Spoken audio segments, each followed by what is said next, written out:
Bhakti Vaibhav class. So in the last class, whatever small class we had, we discussed few verses from this chapter 16. So wherein, uh, being requested by Uddhava, Parikshit Maharaj is trying to find out where Kali is. So in order to find out Kali, he traveled all the different places all over Jambudvipa, where all he had the rulership. We traveled to all the places such as Bhadrashva, Varsha, Ketmala Varsha, Bharata Varsha, Uttarakuru Varsha, Kimpurusha Varsha, and etc. etc. All different Varshas he had been to in order to find out where Kali is there so that he can restrict the influence of Kali. So then, while he was traveling, he is kind of conquering many other kings who are opposing him, and he is making friendly dealings. He is performing friendly dealings with those kings who are supporting the Pandavas previously, and now they are supporting him. So those dealings are mentioned in the next verses. So starting from verse number 13 onwards. Tatra tatropashrunvana sapurvesham mahatmanam pragiyamanam cha yashasa krishna mahatma suchakam atmanam cha paritratam ashvattamno sratejasa sneham cha vrishnipartanam tesham bhaktim cha keshave tebhya paramasantushta प्रीति उज्जृंभितलोचना महादनानि व्यासांसि ददौ हारं महामना. Wherever the king visited, he continuously heard the glories of his great forefathers, who were all devotees of the Lord, and also of the glorious acts of Lord Krishna. He also heard how he himself had been protected by the Lord from the powerful heat of the weapon of Ashwatthama. People also mentioned the great affection between the descendants of Vrishni and Pritha due to the latter's great devotion to Lord Kesava. The king, being very pleased with the singers of such glories, opened his eyes in great satisfaction. Out of magnanimity, he was pleased to award them very valuable necklace and clothing. So here in these three verses, there is a mention of the reception by different kings in different kingdoms where all he traveled. In all those places, hearing the glories of his ancestors being sung, which indicated glory to Lord Krishna, his deliverance from Brahmasura of Ashwatthama. Of course, the people, the kings of different countries, they are glorifying Lord Krishna. They are also glorifying Parikshit Maharaj because he was saved by Lord Krishna from the Brahmasura weapon of Ashwatthama. And the great devotion and affection that the Pandavas and Vrishnis had for Krishna. And after hearing all these wonderful glories of Lord Krishna and Pandavas and Vrishnis, Parikshit Maharaj highly satisfied and very generous.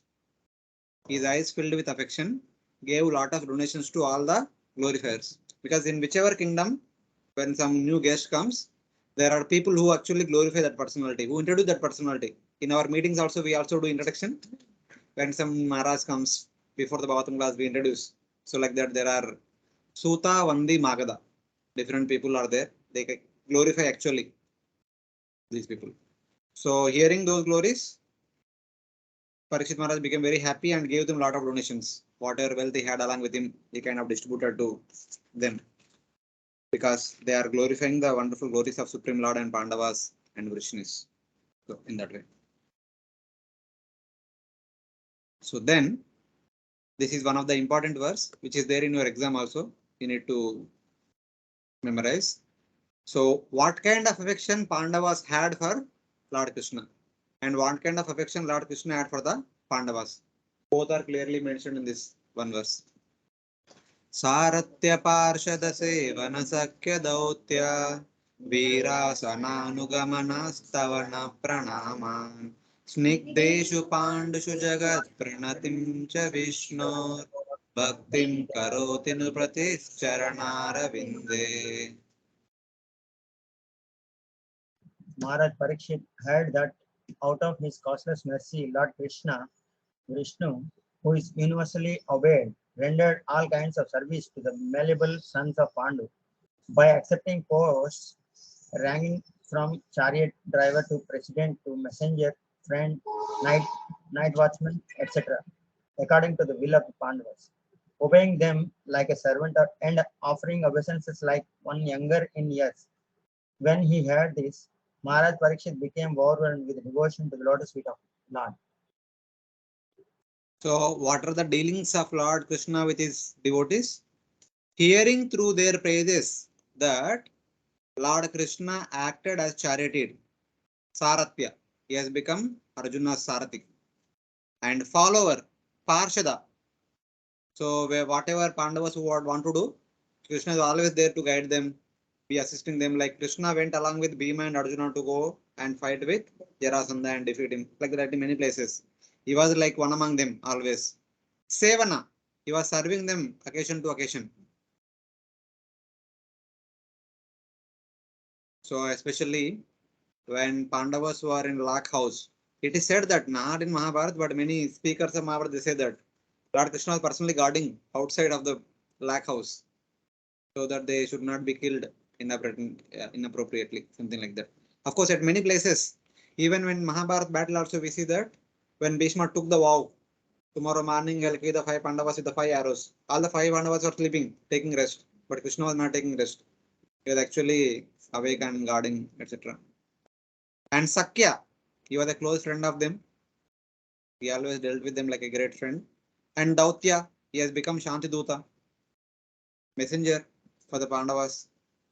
And Virasana, Anugamana, Stavana, Pranama. So sometimes Lord Krishna would worship the Pandavas, sometimes would accept the worship of the Pandavas, and like that. Whenever Krishna would come to Indraprastha, Rastinapur, he would offer obeisances to Yudhishthira Maharaj and Bhima, embrace Arjuna, and then accept obeisances from Nakula and Sahadev according to the age. So something like that. Why he would do all these things to the Pandavas? Because Pandavas are Snigdeshu Pandushu. Prabhupada translates Igneshu as malleable. Pandavas, without being, what to say, waiting to hear what Krishna wants, they would understand what Krishna wants and they act accordingly. That is the nature of Pandavas. So, something like that. Jagat Pranatim cha Vishnu.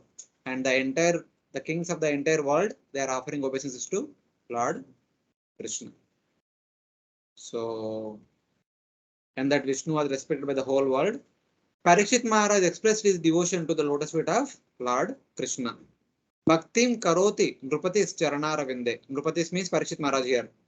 So he exhibited his bhakti unto the lotus feet of Lord Krishna. So like that. Having heard how Pandavas performed their bhakti to Krishna, having heard about how Krishna reciprocated the Pandavas in different ways, Parikshit Maharaj bhakti towards Lord Krishna increased more and more. So that is the effect of his travel. Hearing the activities such as being the charioteer of the Pandavas and hearing that the whole world offered respect to him, King Parikshit showed devotion to Lord Krishna.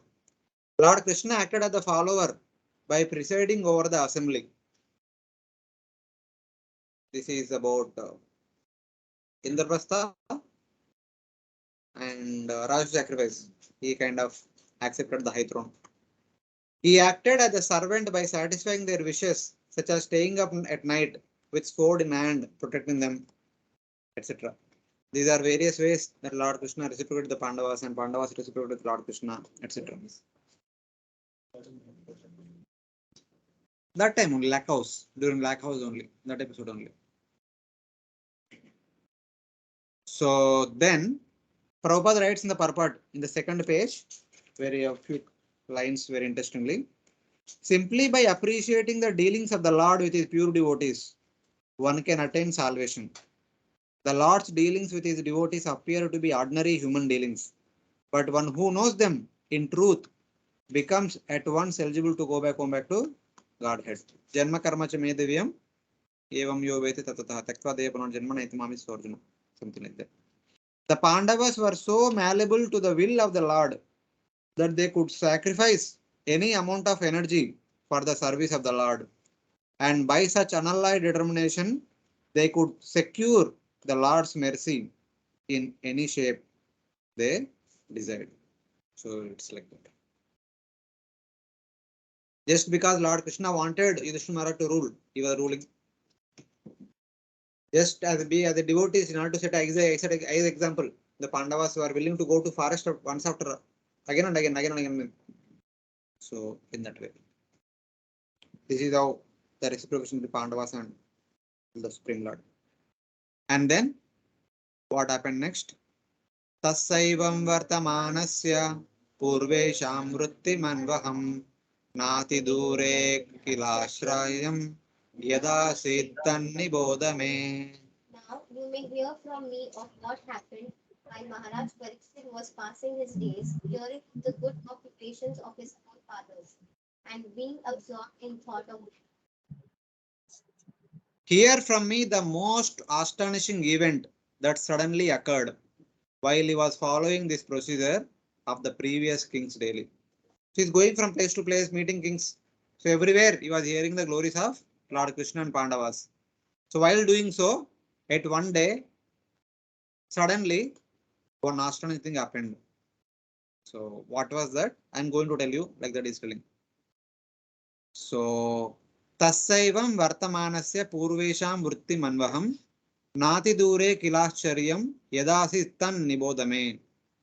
By adding an extra anu, anu aham, he followed the procedure. So basically, the same procedure he would follow every day. He would go from place to place, kingdom to kingdom, meeting different kings. So in that way. So what is that Acharyam? Dharma Padaike Nacharan Vichayam Upalabhyagam Prachati Smasru Vadanam Vastam Iva Mataram. The personality of religious principles, Dharma, was wandering about in the form of a bull, and he met the personality of Earth in the form of a cow, who appeared to grieve like a mother who had lost her child. She had tears in her eyes, and the beauty of her body was lost. Thus, Dharma questioned the earth as follows. Yeah. Dharma, moving about on one leg. Dharma, pada ekena charan. The Dharma personified like a bull, moving on one leg. Seeing a cow with no effulgence. Vichayan upalabhya gam. Gam means cow. There is another cow is seen without any effulgence. With tears in her eyes, as if she had lost her calf. Pruchati sma ashru vadanam vi vastam without vasta. So without calf, the cow is seen to be crying. And having seen this scene, so Dharma in the form of a bull moving with one leg, there is a cow that is Mother Earth in the form of cow moving with the tearful eyes because there is no calf. And seeing that pitiable situation, the king began to inquire from them. The moment that Kali Yuga had started, Dharma, the earth, and Kali appeared in this situation. As soon as Lord Krishna departed, Kali Yuga began. As soon as Kali Yuga began, the situation, the entire atmosphere is like this. Dharma personified is with one leg. Mother Earth in the form of cow is without calf and continuously downpouring tears of suffering. King Parikshit, who was okay, though this was not seen by the people. So Parikshit Maharaj wanted to see this scene. He wanted to punish Kali. He was traveling from kingdom after kingdom in order to find out Kali, but he was not seeing Kali anywhere. He deeply meditated. So that is the order from Uddhava. I need to do the needful. So please, my dear Lord, show me Kali where it is. Though this was not seen by the common people, King Parikshit, who meditated with a desire to see this, saw it with his mystic eyes. Dharma in the form of a bull asked questions to the earth in the form of a cow who had lost her effulgence. So Parikshit Maharaj traveling different places. Eventually he came to the place where Saraswati is flowing in the eastern direction, which is known as Kurukshetra. In that Kurukshetra, he had seen this scene. The scene is there is a bull with one leg, there is a cow without calf. Both are crying, both are being beaten by Kali. So now Parikshit Maharaj, seeing that scene, he is going to inquire from them what is the reason for their misery. But before that, by the time he is approaching them, there is a conversation going on between cow and bull. So what conversation that is happening is being presented in the rest of the chapter. First, Dharma is inquiring from cow. So cow will answer in this chapter. In the next chapter, Dharma will answer, being requested by the king, the reason for their misery, etc. Dharma uvacha kachit badrena mayam atmanaste vichayasi mayate shanmukena alaksha bhavatim antaradim dure bandhum sochati kanchanamba. Dharma, in the form of a bull, asked, Madam, are you not hale and hearty?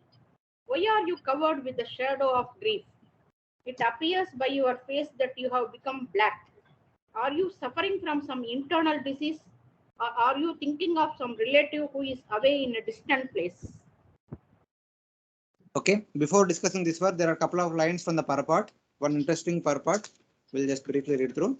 So, purport 18, Prabhupada writes, the bull is the emblem of the material moral principle, that is Dharma, and the cow is the representative of the earth. When the bull and the cow are in joyful mood, it is to be understood that the people of the world are also in joyful mood. The reason is that the bull helps production of food grains in the agricultural field, and the cow delivers milk, the miracle of aggregate food value. The human society therefore maintains these two important animals very carefully so that they can wander everywhere in cheerfulness. But at the present moment in this age of Kali, both the bull and the cow are now being slaughtered and eaten up as foodstuffs by a class of men who do not know the Brahmanical culture.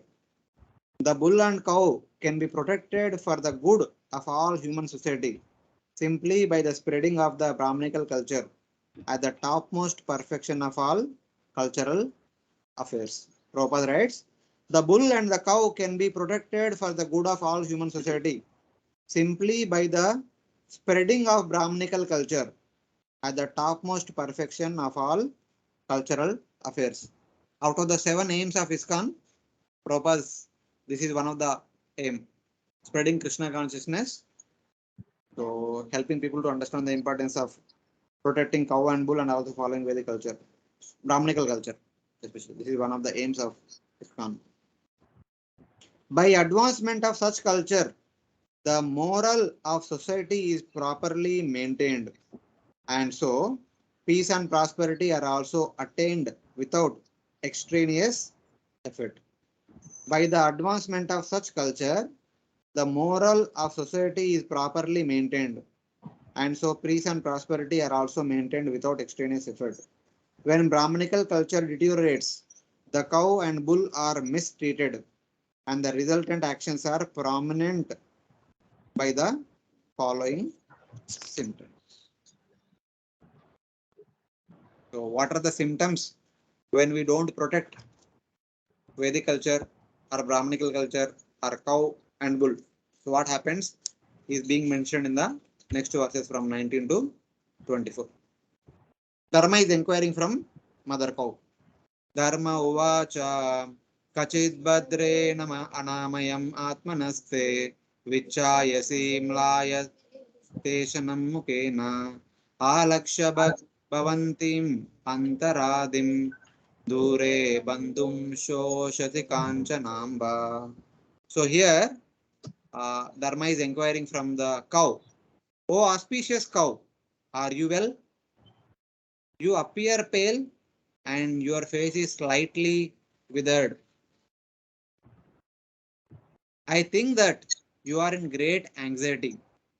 Oh mother, are you lamenting for a friend in a distant land? Just like previously Krishna Maharaj inquired from Arjuna, seeing his dejected face. Similarly, your bull is inquiring the cow, seeing her dejected face. Are you okay? Because you appear to be very pale, your face is slightly withered. I think you are in great anxiety. Oh mother, are you lamenting because of your distant friend?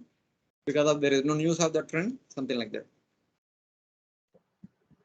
Atmana means about the body, and Anamaya means health. The bull asked the cause. Since the cow has internal affliction.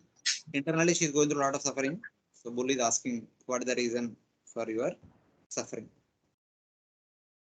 He further continues. Hmm. Loudly, they will hear. Mother Earth, yes. Since there is a loss of sense of activity going, that's why the cows are getting some. Wait, now cow will respond. Voice is not coming, Prabhuji.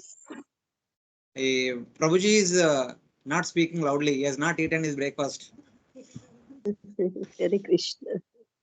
So he is asking that why these symptoms? What are the reason for all these symptoms? Is it due to sinful activities? So I am saying from verse number 25 onwards, Mother Earth will reply. The cow will reply. We will see what is the reply. Then we'll understand. Okay. Okay, Prabhu. Thank you. Hare Krishna. So next, the bull further continuing. Padernyunam soshati maikapadam atmanam va vrishalerbhokshamanam aho shudram mrutayajna bhagan praja utasvin magavati avarshati. I lost my 3 legs. Louder project. I've lost my 3 legs and now standing on one only. Are you lamenting for my state of existence? Or are you in great anxiety because henceforward the unlawful meat eaters will exploit you? Or are you in a sorry plight because the demigods are now bereft of their share of sacrificial offerings because no sacrifice are being performed at present? Or are you grieving for a living being because of their suffering due to famine and the drought? Yeah. See, in one sense, whatever questions Bull is asking, whatever inquiries she is making, they are all the causes for our suffering also. In addition to that, there are a few more also. But these are like all these causes you can think of. Do you lament because I am standing on one leg only? Bull supposed to have 4 legs. Bull can stand only on 4 legs. Even with 3 legs, difficult for bull to stand, to continuously stand. It can stand for a few minutes, but cannot. With 2 legs, difficult. With 1 leg, no hope only. So she's asking because I have been left with one leg. You are lamenting for that reason? Because in one sense, bull is the son of mother cow. If the son is suffering, which mother remains pain, experiencing pain? So in that way, bull is asking. Are you lamenting for yourself being enjoyed by sinners? So here cow is bull. Mother earth. So mother earth is being exploited by sinful mentality, the people of sinful mentality. Is it because of that? Are you lamenting? Or are you lamenting because the devatas have been deprived of their share of the sacrifices? Because the mother earth produces all the food grains. The main purpose of producing all the food grains is to perform yajna, to worship Lord Vishnu and all the devatas by the performance of yajna. That is the main purpose of mother giving earth, food grains. After offering all the food grains, including the flowers and fruits, everything in the yajna, then the remnants should be accepted by the people in this world. Just like we prepare bhoga, then offer to the Lordship, then we eat. For us, as Vaishnavas, offering to Vishnu is recommended. For people in general, for the grahasthas who are generally practicing karma yoga, offering all the food grains in yajna is recommended. Without offering to yajna, they should not accept anything, according to Varnashrama culture. So, because the sinful people are not doing that, so are you lamenting for that? When they offer food grains in yajna, that offerings will go to devatas. The devatas will be satisfied. Then they will return, in return they produce nice rains, nice sunlight, wind, all these things, so that we can get new seasonal grains. Again new yajna, again new rains and other things, new seasonal grains. Like that, things will go on in a cooperative manner. If they are not happening on one side, slowly other side also they stop. Like eventually everything leads to destruction. So in that way. And finally, are you lamenting for the citizens without rain? Because there is a call. Because people stopped performing yajna. Because the entire earth is overburdened by sinful people, they have stopped yajna. If there is no yajna, there will be no rain. So because there is no rain, you are not able to produce any more food grains, because of which innocent people are suffering. Are you lamenting as a result of that? If the king is sinful, who is supposed to be performing yajna, if he is not performing yajna, there will be no rain. The subjects will be suffering. Because there is no rain, there is no food grains for human beings also, for any other living entities also. If there is no rain, no animals also can survive. So in that way, Bull is asking. Are you lamenting because you are being enjoyed by the sinful person? Basically, you are being exploited by the sinful people. That's why you are enjoying, like the various inquiries the Bull is asking. These are very essential religious principles. So we may oversee all these things, but all these things play an important role. We need to understand, are we also doing some of these things? So we need to be careful.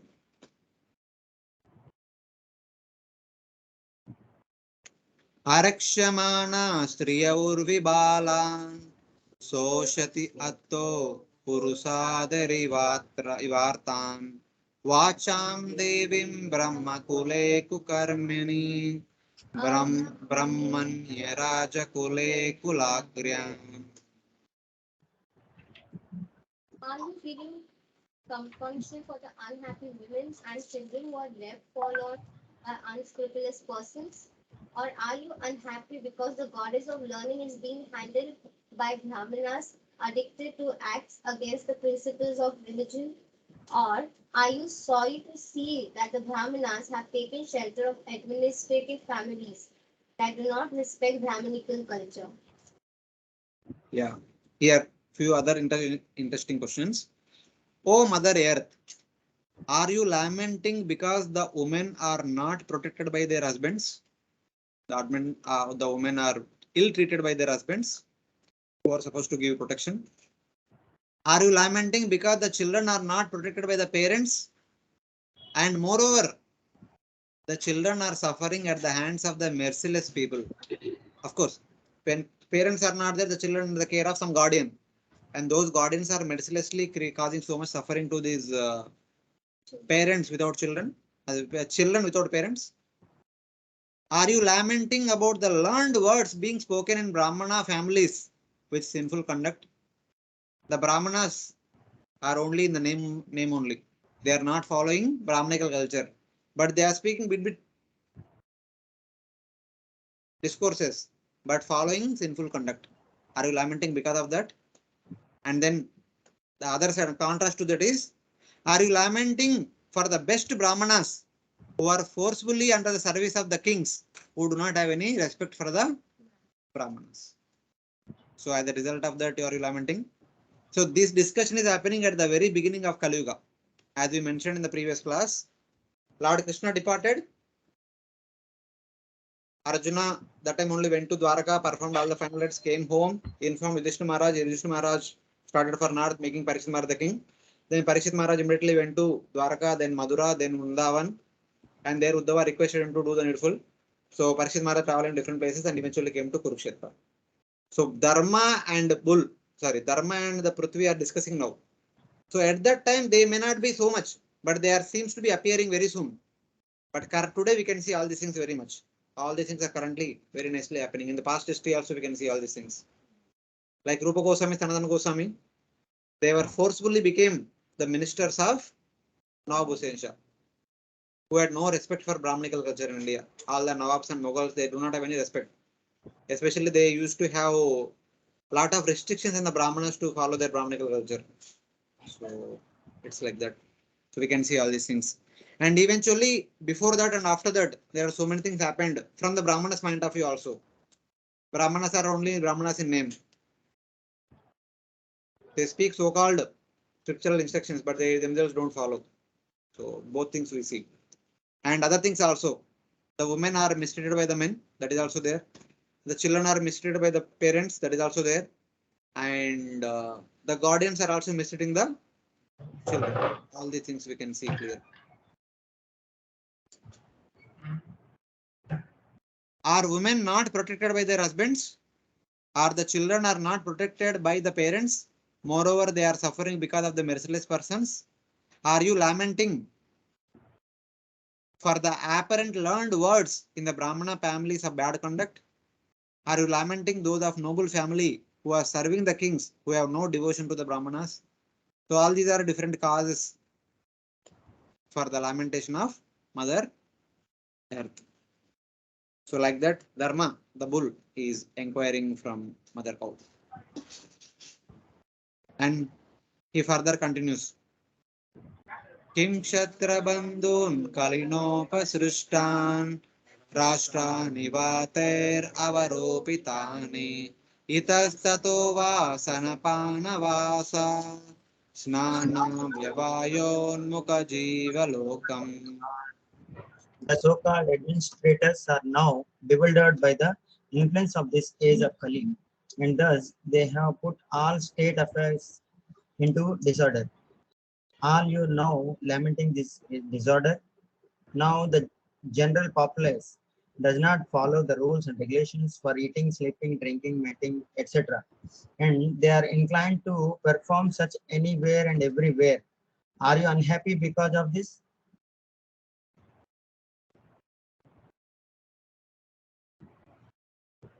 So here, Bull is asking that, are you lamenting about the degraded Kshatriyas influenced by Kali? Kim Kshatra Bandhum Kalinopasrishtan. Here Kshatra Bandhu is used. Previously for Ashwatthama also it was used, Brahma Bandhu. He was born in Brahmana family but did not follow Brahmanical culture to the expectation. Similarly, there might be some children who are born in Kshatriya family but not following the Kshatriya code of conduct. Such kind of people are called as Kshatra Bandhu. So are you lamenting about the degraded Kshatriyas influenced by Kali? Are countries ruled negligently by them? Rashtra Nivater Avaropitani. Because of the improper rule of such kind of Kshatra Bandhus? Are you lamenting for that? And then, are you lamenting because people are engaged in eating, drinking, dressing, bathing and sexual relationships without regard for restrictions? Itastato Vatana Pana Vasha Snana Vivayo Unmuka Jiva Lokam. Unmuka Jiva Lokam means there are some rules and regulations meant for the Jiva Loka, the material world. And those people performing all these activities without giving any regard to the rules and regulations of the society in general. Are you lamenting for that? So like that, he is asking. So these are also we can see now. The Kshatriyas influenced by Kali, they are ruling only for exploiting the entire country. Not only the Kshatriyas, the rulers of the past, even the rulers of the present also. We can see the same thing in them. And people are not interested in following any rules and regulations only. In that way. Yadvambate bhuri bharavatara Kritvaavatarasya harer daritri Antarhitasya smarati visrishta Karmani nirvana vilambitani. O Mother Earth, the Supreme Personality of Godhead Hari incarnated himself as Lord Sri Krishna just to unload your heavy burden. All his activities here are transcendental and they cement the path of liberation. You are now bereft of his presence. You are probably now thinking of those activities and feeling sorry in their absence. So here Bull is saying that, O Mother, O Earth, are you lamenting on remembering the activities which make a mockery of liberation by their sweetness of the Lord, who appeared to relieve your heavy burden and then disappeared, leaving you alone? So here Bull is saying that, my dear mother, are you lamenting because the Supreme Lord, who was traveling on your surface, made you prosperous, had left you leaving you behind? Is it the reason?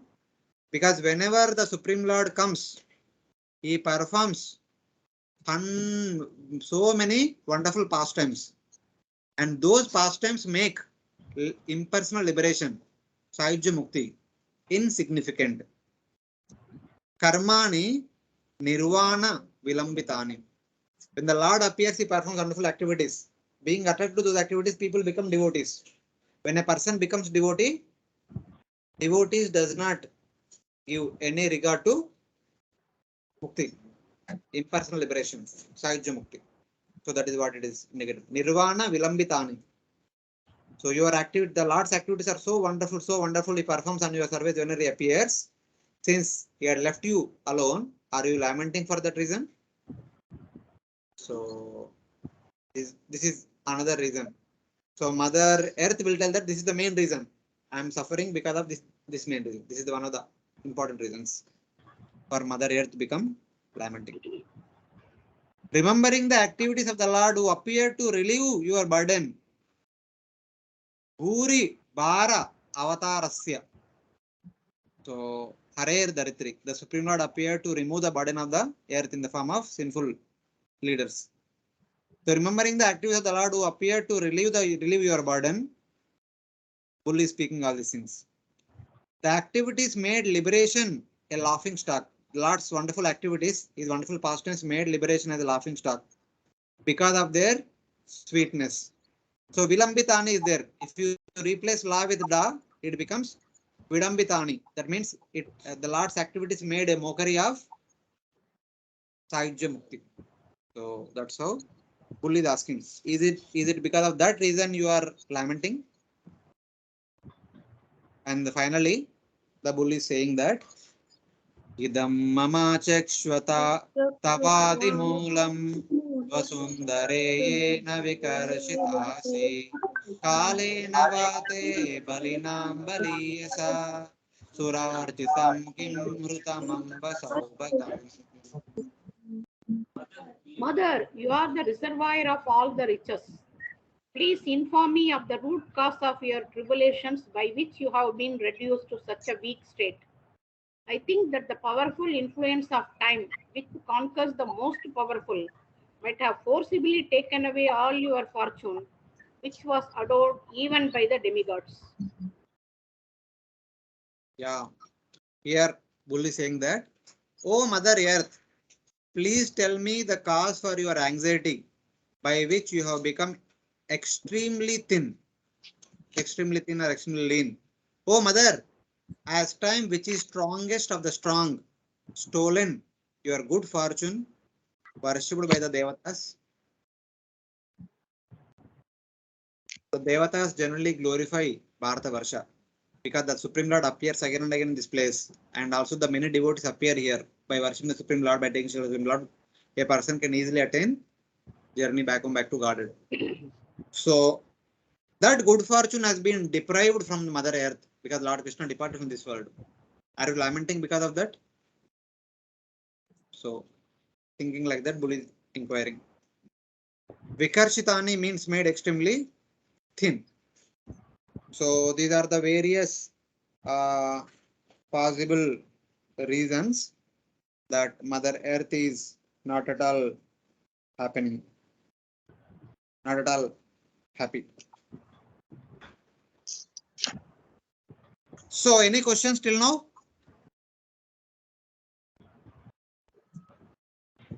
Hare Krishna, devotees No, online, any Prabhuji. questions? No, Prabhuji. Prabhuji, No, Prabhuji. Prabhuji, I have a question. Okay. How to understand that the bull represents the dharma and cow is representing the earth? That we will discuss in the next chapter. There is a wonderful description about how bull is the dharma and how cow is earth. The understanding is presented in the next chapter. So we can wait till then we can understand. Even some details are given in the chapter also in the upcoming verses. We will discuss now. Okay, Prabhuji. Hare Krishna, Prabhuji. Many places in the Bhagavatam, the earth is also called as Gam. Cow is also called as Gam. Gam means go also. Gam means Prithvi also. In Sanskrit, the same word is used for both the names. Go. Go means cow and go means Prithvi also. It's like that. It is being used many times. Hare Krishna, somebody else is speaking. Yeah, Hare Krishna, Prabhuji. The Little previous... louder. Hello, Hare Krishna. Hare Krishna. Prabhuji, the previous verse about impersonalism, can you please elaborate? I didn't get that point. Now, you remember Nectar of Devotion? Yes, Prabhuji. In the first chapter, there are 6 qualities of Uttama Bhakti. Shokla, what is that? Shubhada, Kleshagni, Kleshagni, Shubhada, Moksha Lagrakrit, Moksha Lagukrat. Moksha Lagutagrat, Sri Krishna Krishna, Sudurlabha, Tandrananda Visheshatma, Sri Krishna. Krishna, Krishna. The third quality is Moksha Lagutagrat, which is manifested when one comes to the Bhava platform. When a devotee by practicing Bhakti comes to Bhava platform, then he does not even look at the moksha. Because they don't want to enter into Sahajya Mukti and do not want to stop serving the Lord. They want to go to Vaikuntha and continue to serve the Lord. So Bhakti makes a person becomes addicted to the service of the Lord, not to become indifferent to the service. That is the one and only important quality of Bhakti. If we are practicing Bhakti to understand that whether are we really becoming devotees or not, we should understand that how much service attitude we are developing. The amount of service attitude that we are developing, either to the Supreme Lord or to the devotees, that much we have progressed. Otherwise, the Vedas in general, they actually talk about moksha. Either they talk about Swarga or they talk about moksha. Dharmartha Kama moksha. Kama is for Swarga and moksha is for impersonal liberation. But only the Vaishnava scriptures, by describing the wonderful activities of Supreme Lord, even the jnanis who are attracted to moksha previously becomes attracted to service of the Supreme Lord and practice bhakti. What was that verse? Atma Ramascha Munaya Nirgranta api urukrame. Nirgranta Atma Ramascha, even the Atma Rama jnanis, Atma Rama yogis, even though they don't have to follow all the Vedic literatures, scriptural injunctions, etc. Api, even though urukrame Kurventi ahetukim bhakti ittam bhuta gunohari. When they get to hear about Krishna's wonderful activities, the Lord's activities are so attractive, so attractive, so attractive. Kurvanti ahetukim bhakti. They begins to perform ahetuki bhakti. That means previously they were so much dedicated to moksha. Now they give up moksha and continue to practice bhakti and want to go to Vaikuntha and continue to serve the Lord. That is the glory of bhakti. That only generates in our heart only when we hear Krishna Katha. We can only hear Krishna Katha only when Krishna performs activities. So that for that purpose, the Lord appeared on the earth and performed activities. So now Lord is no more performing activities. Are you lamenting for that? Like that bull is asking cow. So it's like that. Thank you, Hare Krishna. Okay, Hare Krishna. Yes, Prabhuji. Hare Krishna. Prabhuji, Hare Krishna. Hare Krishna. Yes, Prabhu, go ahead. Prabhuji, We can't hear you. Prabhuji, how to stand a bull in one leg? I also don't know. We'll see in the next chapter. How the bull is standing on one leg. We'll see in the next chapter. There is a painting also in the BBT painting. You see.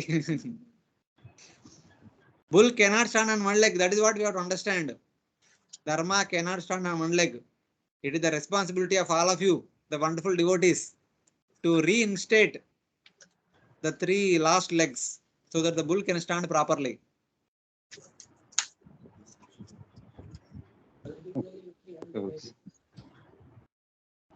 That's what I'm saying. In Kali Yuga, one leg only remains, but it is all of you should bring back the 3 other legs. So, like that.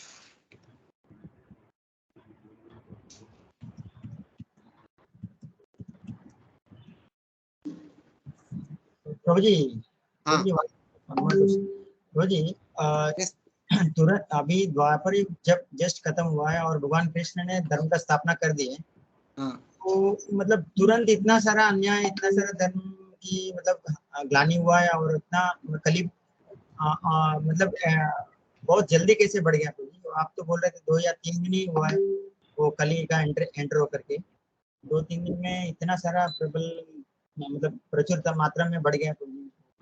see, once again you refer to the chapter 4, which Vyasadeva saw immediately after Kali Yuga began. He also saw so many anomalies of Kali Yuga. And in chapter 14, Yudhishthira Maharaj also saw all the anomalies. And the same thing, mother cow, the mother bull also telling to mother cow now. Even at the very beginning, also all these things are seen immediately. So that's how Kali will influence us. Even okay, giving a benefit of doubt, okay, just after Dwapara Yuga, okay, that much, no problem. But the discussion is between the Prithvi and Bull. Bull is Dharma personified. He can know in the future what is going to happen. So thinking that all these things are going to happen in the future, he might be speaking with cow. Like that also you can think of. Yes. Okay, thank you. So now, Dharani Uvacha. Mother Earth is replying. The rest of the chapter is all about the reply of Mother Earth. Dharani Uvacha. One second. Bhavan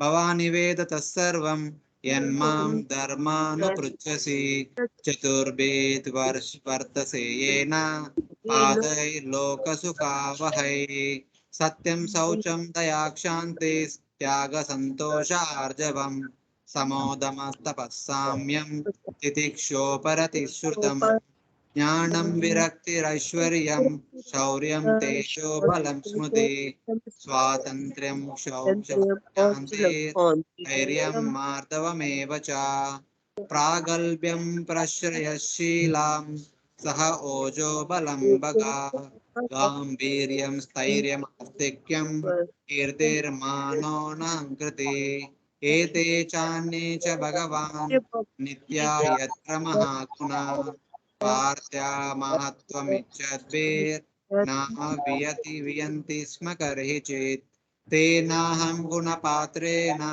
Srinivasena Sampratam Sushami Rahitam Lokam Papana Kalinekshitam. The earthly deity in the form of a in the cow form of cow thus replied to the personality of religious principles in the form of a bull. O Dharma, whatever you have inquired from me shall be known to you. I shall try to reply to all those questions. Once you two were maintained by your 4 legs, and you increased happiness all over the universe by the mercy of the Lord.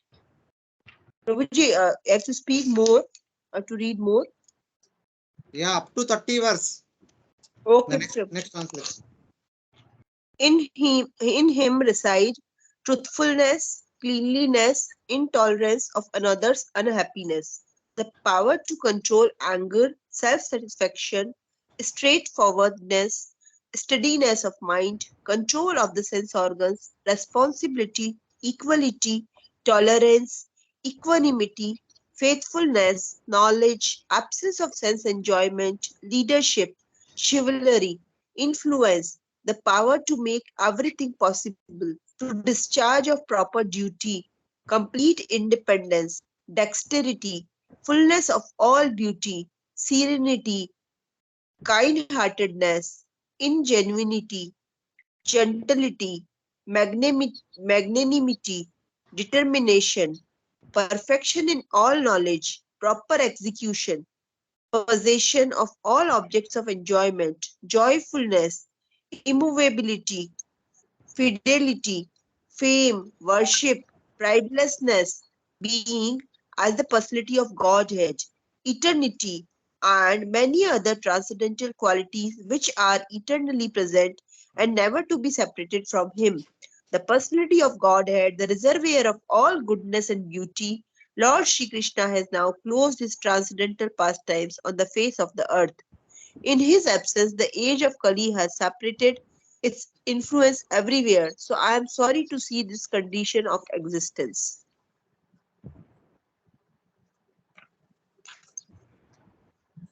So these are the various qualities that are possessed by the Supreme Lord. So that is what uh, Mother Earth is kind of indicating. The Earth says, what she is saying, my dear Dharma, you know all the Dharma about which you are asking me. You are asking about so many questions. Actually, you know about all those things. Why, what is happening in relation to all those things? Everything you know, because you yourself are Dharma personified.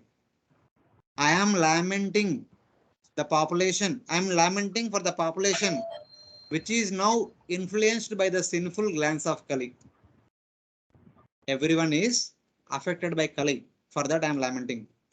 And which is devoid of the Lord. That Kali is devoid of the Lord. The abode of with the abode of Lakshmi. Lord is called as Srinivasa. Srinivasa is the abode of Mother Lakshmi. And the Supreme Lord is also the abode of wonderful qualities, by whose power you existed with 4 legs, which gave benefit to the people. Since the Supreme Lord possesses all wonderful qualities, his followers also follow those qualities. As a result of that, Dharma will be maintained 4 full legs full. Because that Lord is not there and no one is following those qualities. Since Lord is not there, those qualities are not seen around and no one is following those qualities. And your Dharma 4 legs is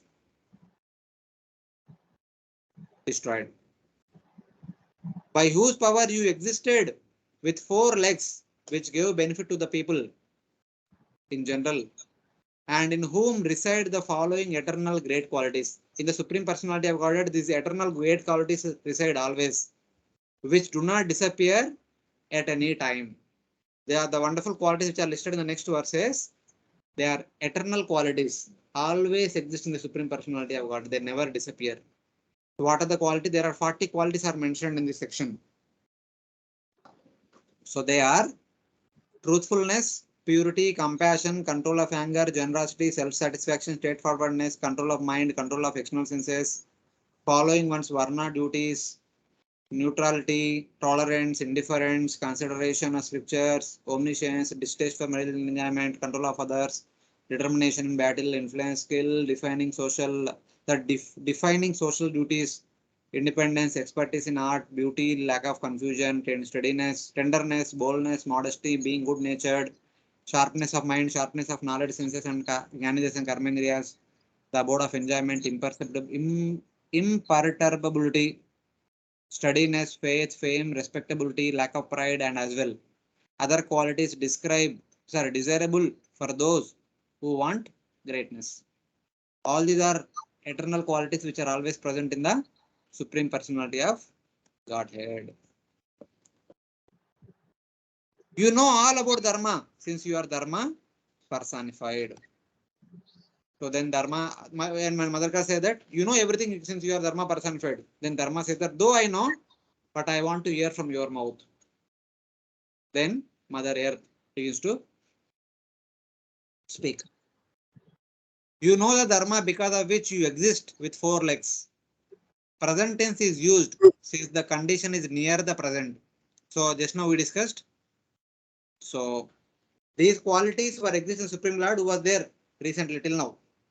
And Dharma was in 4 legs till now because of all these wonderful qualities. And now they are not there. So in that way, Mother is using present tense. The sentence continues till verse number 30. So what is the meaning of all these wonderful qualities which Prabhupada explains elaborately? I briefly presented them here. Satyam means speaking about the things as they are. Saucham means purity. Purity of the body, purity of the mind.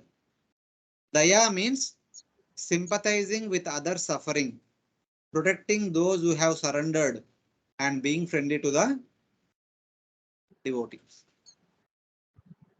Kshanti means having control of the mind, and even when one is angry, even during angry times, one should be controlling their mind. Tyaga means generosity. Santosha means satisfied in the self. Arjava means honesty, not being crooked, straightforward. Sama means control of the mind by which one has from vows, controlling the mind, intelligence, internal senses. Dhamma means control of the external senses, the five jnanendriyas, five karmendriyas. Tapasya means acting according to one's nature, such as Kshatriya during past times. Tapasya is to remain what we are. So that is tapasya. Samyam means divide of thinking one is an enemy and another is friend. So seeing everyone equally. Titiksha is tolerance when others offend you. Uparati is indifference to attaining material enjoyment. Rati means attachment to material enjoyment. Uparati means no attachment to material enjoyment. Shrutam means judging by scriptures. So when we want to give judgment, judgment should be given according to scriptures, not according to our own whims and fancies. Jnanam means omniscience and gratitude, etc. Jnanam means having the understanding of spiritual knowledge and also having the memory of what others have done to us. Gratitude. Virakti means absence of taste for material enjoyment. Aishwaryam is control of others. Shauryam is determination in battle. Teja is influence. Balam is skill of performing some things. Smriti means searching out what should be done as one's duty. Smriti means that following the dictates of the Smriti literature, Varnashrama culture. Swatantram is non-dependence on others. For our survival, we are not supposed to depend upon others. Govind Prabhu is very angry on this aspect. Somehow or other, we are completely dependent on others' mercy. In the past, the independent people were majority. The dependents were minority. The Brahmanas, Kshatriyas, Vaishyas are completely independent. They do not depend on others' mercy. Only Shudras depend on others' mercy, which are minority community. But now, the minority is more become majority, majority has become minority. The independent people are very few than the dependent people. You see the current scenario, everyone is after jobs only, everyone wants some job to get their livelihood. There are only few men who are controlling the entire country and continents, etc. So that is Swatantram. Kaushalam is skill in arts and play. Kantihi, that means beauty. Dhairyam is not being agitated. Not being agitated even when somebody provocating. So in that pastime of Bhrigu testing Vishnu, Brahma and Shiva, the Prabhupada makes a statement. Can anyone remember what was the statement?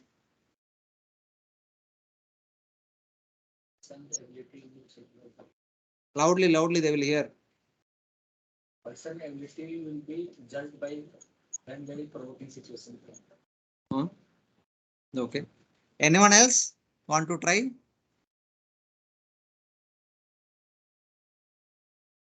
His Holiness Radhanath Swami Maharaj tells this proverb many times in his classes. It is there in Krishna book.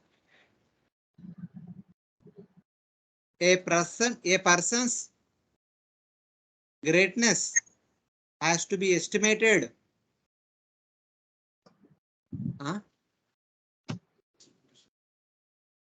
A person's greatness has to be estimated by how much tolerant he is under provoking situations. The parameter is tolerance. How much one is tolerant even in the midst of so many agitating situations. That much is the greatness of that person. So it's like that. So that is called dhairyam. In nectar of instruction also there is dhairyam. What was that? Ustaha nichya dhairyat. What was the meaning of dhairya in that verse? Patience. Hare Krishna, devotees online. Some bhul gaye already. Patience. Hari bol. Patience. Patience. So what do you mean by patience? Patience we know. Here our devotees are already said. Not being agitated. What do you mean by not being agitated? Tolerance. Prabhu, even during provoking situations, one still remains Cool. peaceful. peaceful. Or he Calm. doesn't get, yeah, in provoking situations, he doesn't get agitated, or his mind remains stable.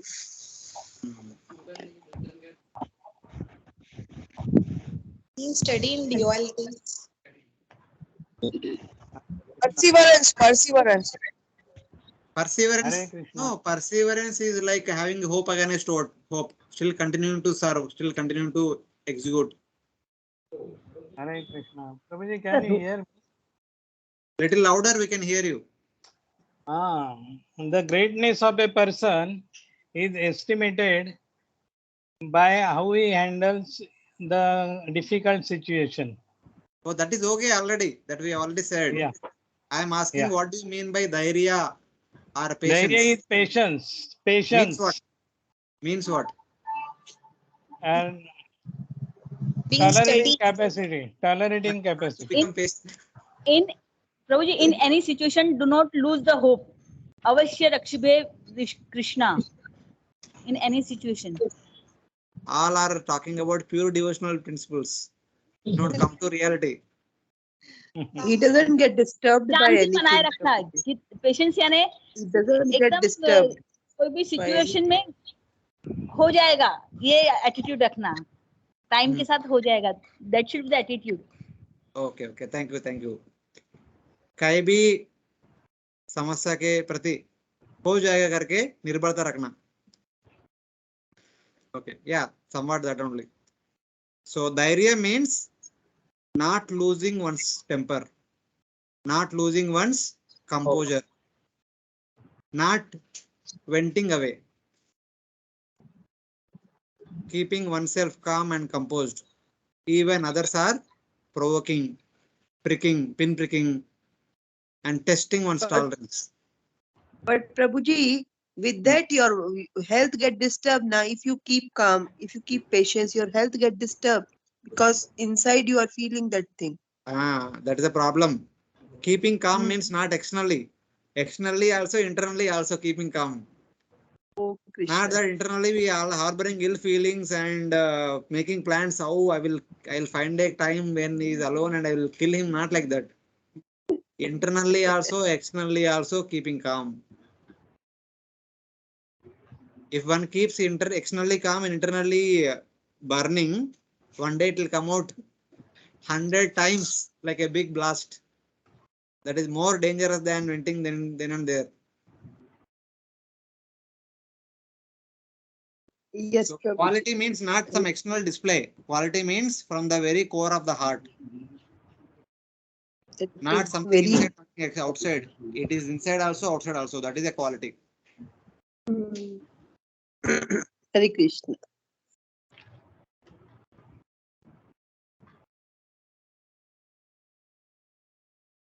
So Mardhavam is being very young and being tender with prema. So this also we can see in relation to us. In the very first few days when we come to temple, being requested by some of our acquaintance, when we come to temple, what kind of respect we have to everyone in the temple?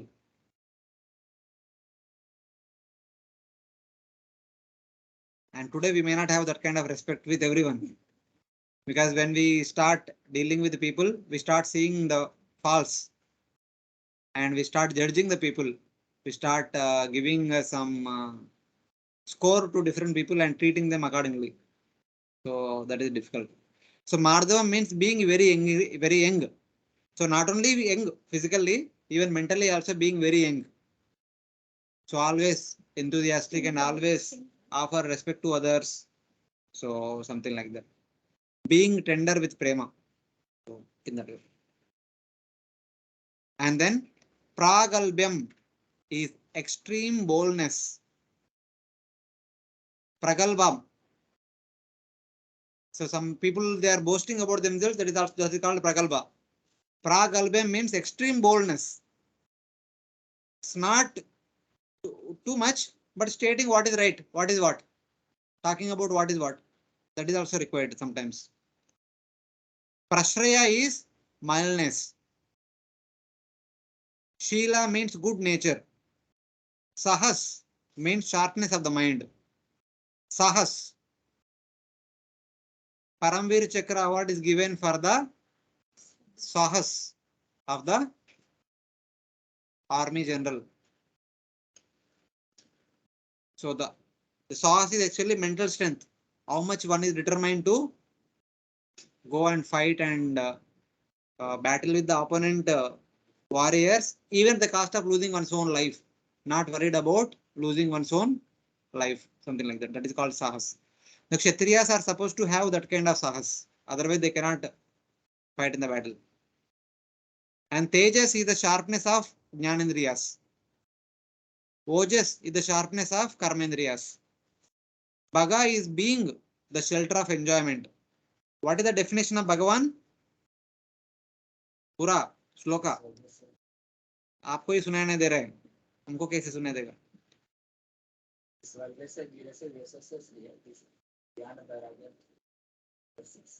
Any devotees online? What is the definition of Bhagavan?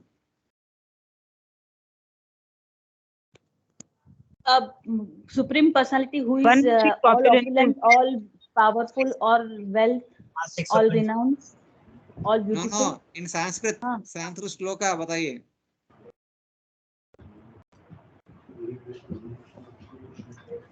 भक्ति शास्त्री वो कैसे हो गए? Hare Krishna, Hare Krishna, Hare Krishna. Can you hear me, Prabhuji? Yes, yes. Please say the shloka. Bhaga means opulences, and Vana means one who possesses. One who possesses the opulences is called as Bhagavan, and that is the definition given by Parashar Muni. Okay, what is the definition in Sanskrit? Who is Bhagavan? Who has three aspects, Satchitanand. Krishna. Ete cham sakalam pumsa. No. Aishwaryasya samagrasya Viryasya Jnana Vairagyyoschaiva Sannam Bhaga Itingana. Who possesses all the six opulences in full is called Bhagavan. So Bhaga means possessing the six opulences and is the shelter of one who can award those opulences to others. By having any of these opulences or all of those opulences, a person enjoys in this material world. Aishwarya, source of enjoyment. Beauty, source of enjoyment. Virya, source of enjoyment. Knowledge, source of enjoyment. Renunciation is also source of enjoyment. Yeah, Yashasya, fame also is source of enjoyment. So it's like that. Gambhiryam is imperturbability. What is this? Gambhiryam means in one sense being calm, composed. Calm and composed, no? Gambhirona.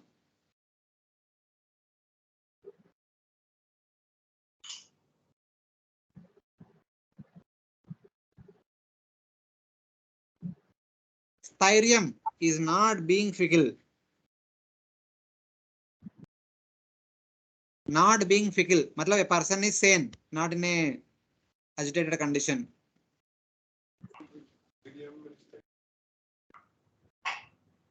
You tell me what is that imperturbability?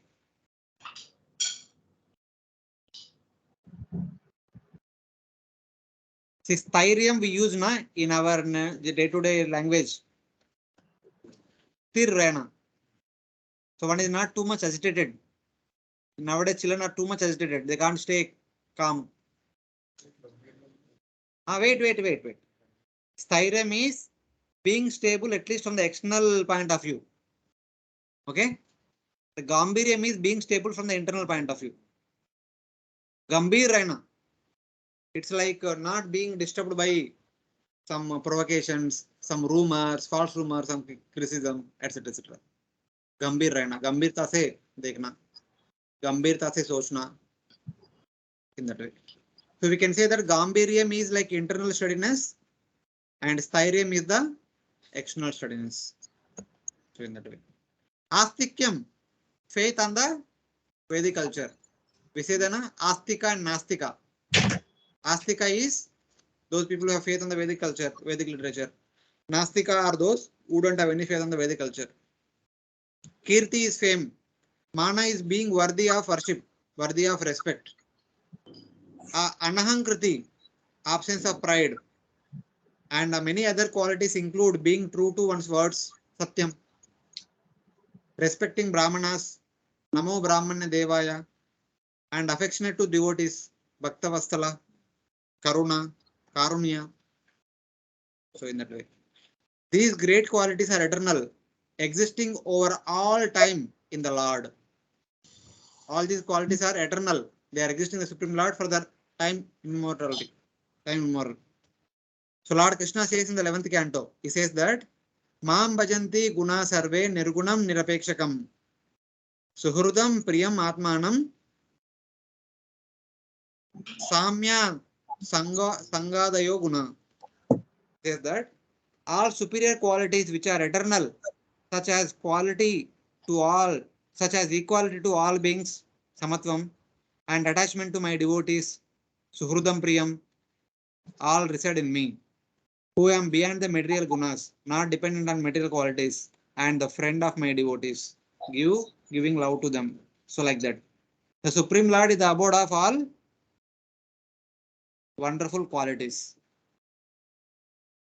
That way. Thus, though the Lord is beyond the gunas, he possesses qualities great. He possesses qualities, great qualities which are spiritual, beyond matter, which are beyond matter, which are spiritual, which arise from Lord's own Swarupa. All these qualities directly manifest from Lord's Swarupa. That's why they are also eternal at the Supreme Personality of Godhead. Even during the universal destruction, these qualities do not disappear. Even after disappearance of the universal destruction, also the qualities continue to manifest in the Supreme Lord. If they continually reside in the Lord Krishna, even during the final destruction, then the qualities just listed must all be eternal. If the Lord is eternal, his qualities also should be eternal. So all the qualities listed in this verse, about 40 qualities, they are all must be eternal. If they are eternal, the objects in which they exist must also be eternal. Thus, the pastimes of the Supreme Lord, the participants in the pastimes of the Supreme Lord, the places connected to the pastimes, and all ingredients which are used in those pastimes are all also eternal. If the qualities are eternal, the person who possesses these qualities are also eternal. The places are the people who are connected to these pastimes are also eternal. The pastimes are also eternal. The places where these pastimes are performed, they are also eternal. So like that. So this is the wonderful nature of Lord's wonderful qualities, Lord's wonderful personality, Lord's wonderful attributes and qualities. So they are all eternal. So since Lord departed, I can't see all these qualities. That's why I'm feeling like that. Mother Earth is saying to Bull, the Dharma personified. Hare Krishna, able to follow all these qualities? Yes. Yes, Prabhu. Yes, Prabhuji. Okay. Now, Mother Earth continuing that loud.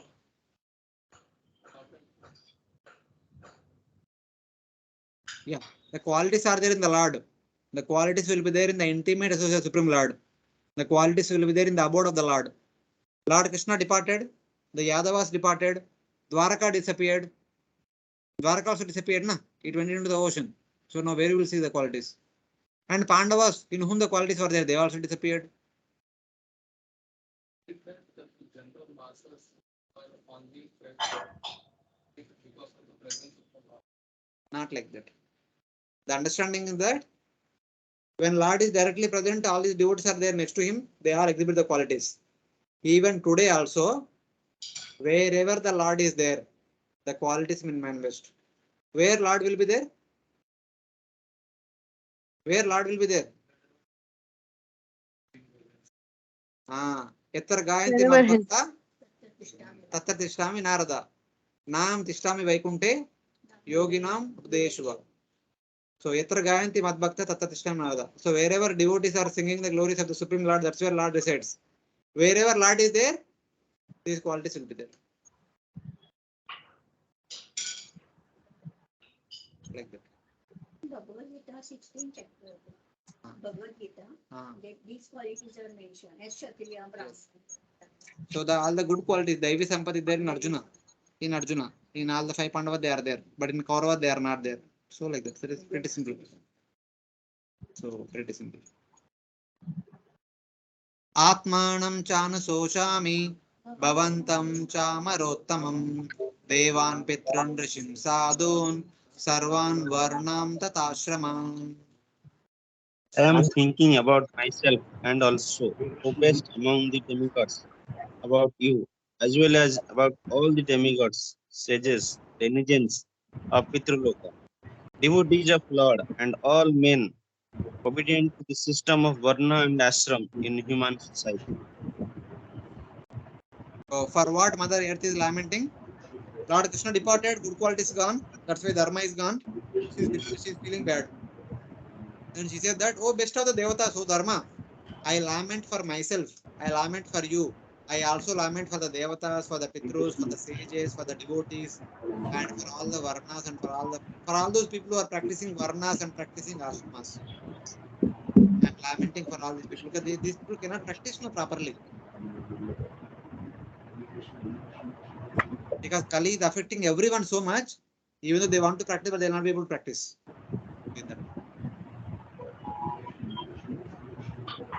Then she says that Brahmadayo bhutatitam yadapanga moksha kamastapasmacharan bhagavat prapanna sashri swavasam maravindavanam vihaya yatpadasau bhagamalam bhajate nurakta. Okay. Lakshmi ji, the goddess of fortune, Yeah, please whose continue. glance of grace was sought by demigods like Brahma, and for whom they surrendered many a day unto the personality of Godhead, gave up her own abode in the forest of lotus flowers and engaged herself in the service of the lotus feet of the Lord. Okay, stop there, that much only. So here it says that Lakshmi, desiring whose glance Brahma and other Devatas,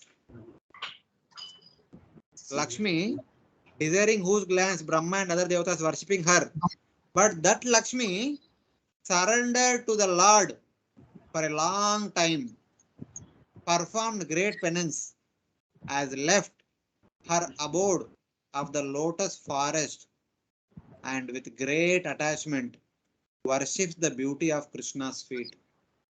Mother Lakshmi, who is always dedicated to service of Lord Vishnu, and that Lakshmi is served by Brahma and other Devatas for their prosperity. That Lakshmi, giving the lotus feet of Lord Vishnu, went to the forest, performed severe austerities, being attracted by the beauty of Lord Krishna. That is the greatness of Lord Krishna. Like that it is mentioned. Though Brahma and others have surrendered to the Lord for a long time, being devotees with material desires, they desire the glance of Mother Lakshmi only. Of course, Brahma and other Devatas, they are devotees of Lord Vishnu, but they always look for the favor of Mother Lakshmi. And that Lakshmi, who is engaged in the service of Lord Vishnu's lotus feet, giving up that service, giving up Vaikuntha, goes to forest, performs severe austerities, because she was attracted to the beauty of Lord Krishna. So who will not be attracted to the beauty of Lord Krishna? Like that, Mother Earth is saying. And she will continue further. Tasyahamabja kulushankushaketay Srimad Pader Bhagavata Samalangratangi Trinatyarocha upalabhyatato vibhutim Loka samam vyasrujad usmayatim tadante. I was endowed with specific powers to supersede the fortune of all the three planetary systems by being decorated with the impressions of the flag, thunderbolt, elephant, driving rod, and lotus flower, which are signs of the lotus feet of the Lord. But at the end, when I felt I was so fortunate, the Lord left me. Yeah. Mother Earth is saying that being ornamented with the footprints of the Lord, marked with lotus, thunderbolt, elephant goad, flag, I surpassed the three worlds in beauty. After I attained glory from the Lord, he left me, who had become proud, even after the glory had dissipated. So Mother Earth is saying that when Lord Krishna appeared, his feet consisting of so many marks such as lotus flower, thunderbolt, elephant goad, flag, etc. etc. Since he walked on my surface continuously, wherever he walked, all the places are filled with the footmarks. As a result of that, my beauty was increased. Just like when women wear different necklaces, golden ornaments, their beauty increases. So Mother Earth is saying that being imprinted with the footmarks of Lord Krishna, my beauty increased. Because my surface is imprinted with Lord's footmarks, even the denizens of heaven would glorify me. That how fortunate are you? How great personality are you? Lord's lotus feet is always continually touched on your surface. We do not have that good fortune. We see that even Brahma wanted to take birth in Vrindavan so that he will get the dust from the feet of gopis. Uddhava also wanted to get the dust from Lord's gopis lotus feet, something like that. Here Mother Earth is saying that we always have the blessing of footprints of the Supreme Lord. Surpassing the three worlds, I became most beautiful. After attaining the glory from the Lord, after that glory had vanished. So as long as Lord was there, that glory was there for Mother Earth. When Lord disappeared, that glory also disappeared. But still, I had inner pride, thinking that Vaikuntha is not equal to me. So Mother Earth is thinking that I was, when Lord was traveling on my surface, the marks are there everywhere, Devatas were glorifying me, and I was thinking myself as I am greater than Vaikuntha. But now Lord left, but still I am continuing the same mentality. But that is not real. As a result of that, I am suffering now.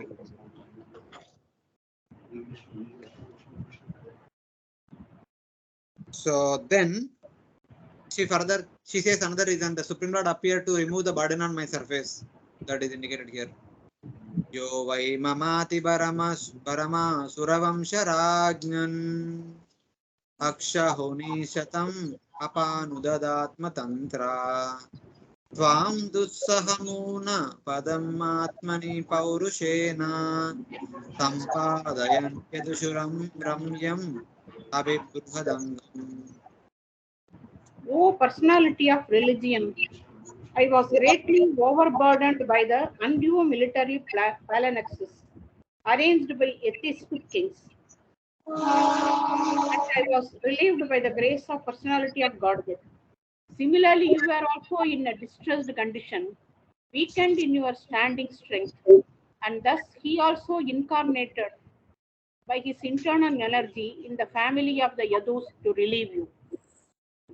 Yeah, here she is saying that the independent Supreme Lord destroyed my great burden of 100 Akshoni Senas, of those who were previously of demoniac dynasty of kings. The demons appeared in so many Kshatriya dynasties. They are all demoniac kings. So Mother Earth, unable to tolerate the burden of the demoniac kings, the demons who appeared as kings now, she went to Brahma petitioning. And Brahma took Mother Earth to Hiroshisha Vishnu. Hiroshisha Vishnu says, very soon I will appear and do the needful. The Lord appeared and destroyed all the demons who appeared as the kings now. By his prowess, he made you whole then. Sorry. By his prowess, he made, O Dharma, he made you complete in 4 legs.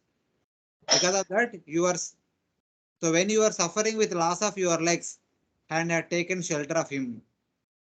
That time not only I was suffering, being overburdened by the demoniac kings, you are also suffering because of the adharmic religion, adharma, that is friend, that is propagated by all the sinful kings. But the Lord came and he reinstated your 4 legs of dharma, and he made me prosperous, made me happy, and made me beautiful. And he appeared with a beautiful form in the Yadu family. That Lord appeared with a beautiful form in the Yadu family.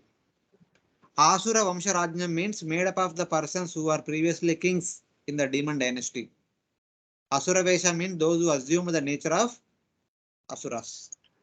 He made you who were different in legs, who are deficit in legs, okay, and had taken shelter of him who is all complete.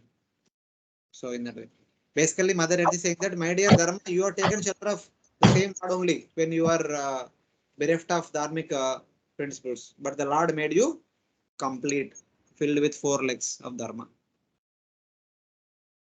So this is also another important verse which is there for your exam. So finally she kind of expresses her heart downpouring of separation from Lord Krishna. Kava saheta viraham purushottamasya prema valoka ruchira smita valgu jalpai stairyam samana maharan madhumadavinam romo stavo mamadangri vitankitaya. Who therefore can tolerate the pangs of separation from that Supreme Personality of Godhead? He could conquer the gravity and passionate wrath of his sweethearts like Satyabhama's by his sweet smile of love, pleasing glance, and heavy, hearty appeals. When he traversed my earth's surface, I would be immersed in the dust of his lotus feet, and thus would be sumptuously covered with grass, which appeared like hair standing on me out of pleasure. Yeah. Mother Earth is saying that Kava Saheta Viraham Purushottamasya. Who can tolerate separation from that Purushottama, the Supreme Person? Why? Romostavo Mama Yedangri Vitankitaya. By whose footprints my hair was standing on end constantly. Roma Ustava, my hair was standing. Yedangri Vitankitaya. Because Lord's lotus feet was constantly touching my surface. That's why I was experiencing that bliss of transcendental touch. So how can I continue to exist without the touch of the same Lord? Then she says that while leaving from the surface of the earth, he also took away the pride and self-control of his queens, who were proud by his loving glances, pleasant smiles, and sweet speech. Premavaloka ruchira smitavalgu hasa jalpai Thairyam Samanamaham Haran Madhumadavinam.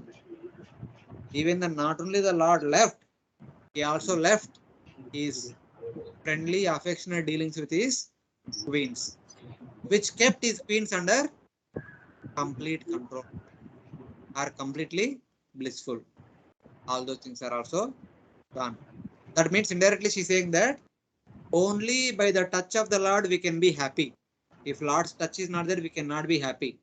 What kind of happiness are you talking? She is giving an example. When Lord was personally present in the palaces of the Dwaraka Mahishis, Dwaraka queens, how they would be happy? They were happy with Prema Avaloka, like with the loving glances. Ruchira, very sweet. Smita, Valgu Jalpai, very sweet, smiling glances, smile, and also sweet thoughts. With all these things, Lord Krishna gave happiness to the queens. So that is the happiness we can think of. So like that, here Mother Earth is saying. So she is giving an example how the queens would enjoy in the presence of Lord Krishna. Similarly, I was also enjoying in the presence of, with the touch of Lord Krishna's lotus feet. Since now he is not there, now I am not able to enjoy anymore. So how can I tolerate his absence. Madhu Maninina means Satyabhama and other queens of Lord Krishna. He took away their sturdiness and pride by his affectionate dealings. So in that way, among all the dear women, I was always independent. Such a woman is called Swadhina Bhatrika and was never separate from him, since his feet always touched me. So people might glorify the good fortune of the queens of Dwaraka because Lord Krishna was there with them for the entire night. Though Lord Krishna had 16,108 queens, Lord Krishna wouldn't expand himself into 16,108 forms, and he would spend whole night with the queens, and whole day would spend with other Dwaraka Vasis in the king's assembly, etc., etc. But whether Krishna is there in the queen's palaces or in the royal assembly or walking on the streets, but I was experiencing the touch of Lord Krishna always. Even sometimes Krishna would leave Dwaraka and go to Hastinapur and to spend some time with Pandavas. That time queens had no good fortune of having the association of Lord Krishna. But even Krishna went to Hastinapur, I was experiencing the touch of Krishna. I was the only person who had got Krishna association for long. No one else, even the queens like Satyabhama also did not get that good fortune. And how can I remain composed in Krishna's absence? Like that, Mother Earth is saying. So then, as Mother Earth is speaking or answering like this to Bull, Dharma personified, Tayorivam Katayato Prithvi Dharmayo Tada Parikshinnama Rajarshi Prapta Prachin Saraswatim. While the earth and the personality of religion were thus engaged in conversation, the saintly King Parikshit reached the shore of the Saraswati river, which flowed towards the east. Yeah. While both of them were discussing like that, while the earth and Dharma were conversing like that, the king named Parikshit came to the Saraswati river flowing east. Saraswati river is flowing to the eastern direction. Kurukshetra comes before Prayag or after Prayag? Never been to Kurukshetra? I never been to Kurukshetra. Before Prayag, right?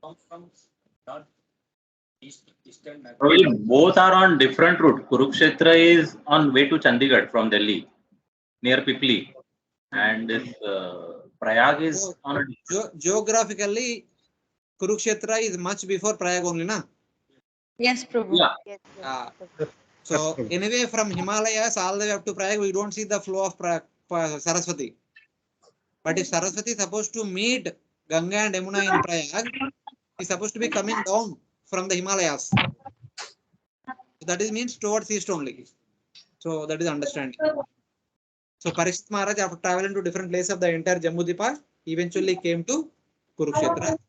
That is where he is seeing the scene which is being under discussion, where cow and bull are talking to each other and Kali is there in the disguise of a king. Prachin here means flowing east. In that way. In between. Krishna Prabhu. Hare Krishna, any questions till now? Hare Krishna Prabhuji. Hare Krishna. Prabhuji, what is Jambudvipa? Can you please explain? Okay, what is Jambudvipa? We will discuss much later, not today. Maybe it comes in the 5th canto, but basically, see, we generally hear something called as Bhuloka. Bhuloka, Bhuarloka, Swargaloka, the 3 planetary systems, the 3 abodes, 3 loka, etc. Bhuloka means the entire Bhumandala. It is a huge earth, huge Bhumandala. That is called Bhuloka. So in that Bhumandala, there are 7 islands. So one among the 7 islands is called as Jambudvipa. Dvipa means island, Jambudvipa. So within Jambudvipa, there are 9 Varshas, like Bharata Varsha, Kimpurusha Varsha, Hari Varsha, Hiranmaya Varsha, Ilavurta Varsha, Ketumala Varsha, Uttarakuru Varsha, and Bhadrasha Varsha. Like that, there are 9 Varshas. Out of the 9 Varshas, the one is called Bharata Varsha is known as Karma Bhumi. And within Bharata Varsha, there are 9 islands further. Varsha is means basically it is a land between two mountains. Okay. And within Bharatavarsha there are 9 islands. And among the 9 islands, one is known as Bharatakanda. That Bharatakanda is our earth globe. So it is like that. Okay, Prabhuji. The diameter of our earth globe is 13,000 kilometers. The width of Bharatavarsha is 9 times to that. And the width of Jambudvipa is 1,000 times to the diameter of our earth. If our earth diameter is 13,000 kilometers, the diameter of entire Jambudvipa is 13,000 kilometers into 100. How much it will be? 13 lakh kilometers. That is the size of Jambudvipa. So it is like that.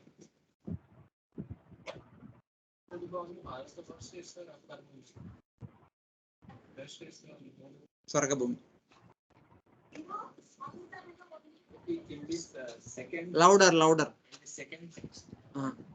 This Parikshit Maharaj, this Parikshit Maharaj son has invaded the Taksala. This how it Prabhupada attaining Ajanta. So this is the same Ajanta this in Maharashtra. I also don't know. हो सकता है.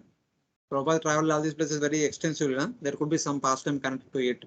Takshala could be Ajanta. Takshala can be Takshashila also. Yeah, In the Pakistan era, it is there. Takshashila.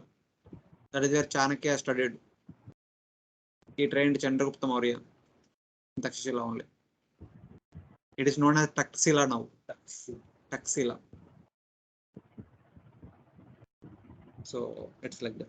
So any questions? Hare Krishna. Hare Krishna, Prabhuji. Ah. That King Parikshit heard and observed all this due to his mystic power, meditation due to with mystic eyes, no? Ah, yes. Due to his bhakti, he prayed to Lord Krishna. So please, I need to do the service because it is the request of Uddhava. Please show me where the Kali is.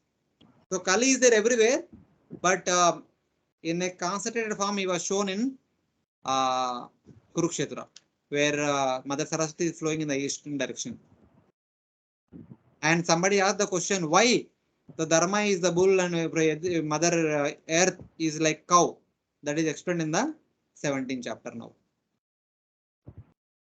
Why they took those forms is explained in the now. We explained in the 17th chapter now. Hare Krishna, Prabhuji. Ah, yes, Prabhu.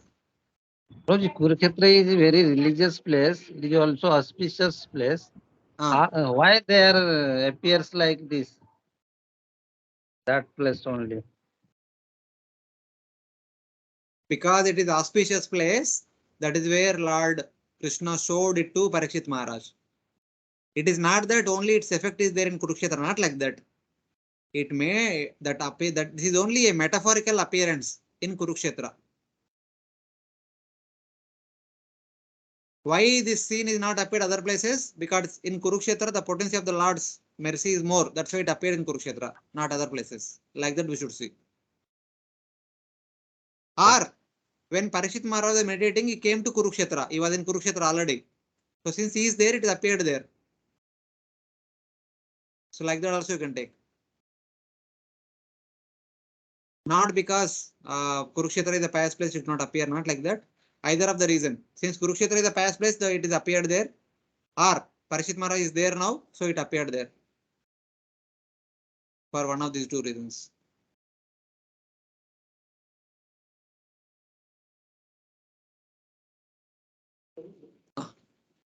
Louder. First canto is named as creation. Creation comes in the second canto. I don't know. You are expert in Bhagavatam. You tell. I have not named creation. What is the name given to first canto? I gave the book. दिया क्या? After your Bhakti Shastri or during your Bhakti Shastri? Book दिया ना आपको? Bhagavatam as a seeker journey. What is the title given to first canto? Creation. Mataji, not in the BBT book. We have published a book during our Bhakti Shastri was going on. That time I gave that book as a gift to all the Bhakti Shastri students. Here Yes, one yes, Bhakti Shastri student is asking question. Yes, Prabhuji. What was the name for the first canto from that book? मतलब कोई पढ़ा नहीं बाद में.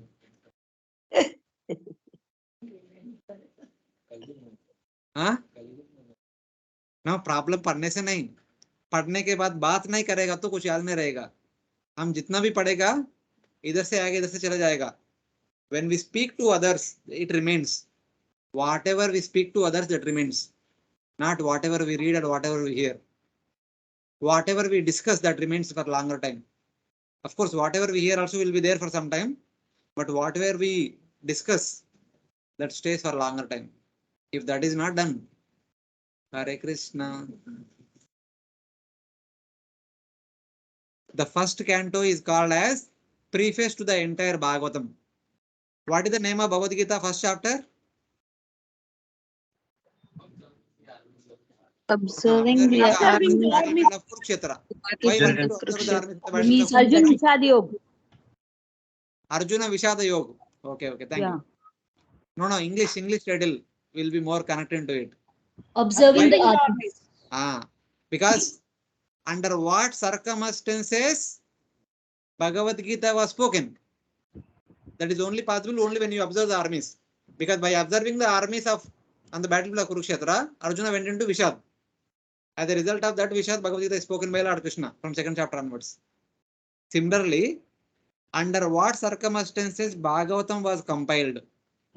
Under what circumstances Sukadeva Goswami spoke Bhagavatam to Parikshit Maharaj?